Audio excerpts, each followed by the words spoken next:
आपल्या नवऱ्याचं वडील झाल्यावर काहीतरी असं नवीन रूप बघायला मिळतं. हाय हॅलो नमस्कार, कसे आहात सगळे? Welcome to my vlog.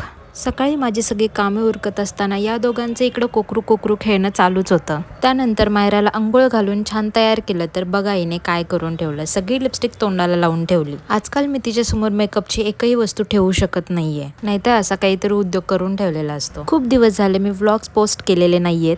त्याचं कारण असं की माझ्या बर्थडे निमित्त माझ्या नवऱ्याने मला वृंदावनला ट्रिपला नेलं होतं. वृंदावनचे व्लॉग्स तर नंतर येतीलच, म्हटलं त्याआधी हे काही आधीचे व्लॉग्स आहेत ते आधी पोस्ट करावेत. असो, तोपर्यंत इथे माझं जेवण देखील बनून झालं होतं. त्यानंतर मायराला थोडा वेळ झोक्यामध्ये बसवलं आणि तिथेच तिला खेळवत बसले.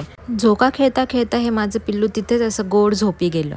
पिल्लू झोपलंय तोपर्यंत म्हटलं चला आपण देखील जेवण उरकून घ्यावं. संध्याकाळ झाली की माझी परत कामं चालू झाली. मग मम्मा काम करते, मी कसं शांत बसू म्हणून माझ्या पिल्लूची देखील लुडबुड मध्ये मध्ये असते.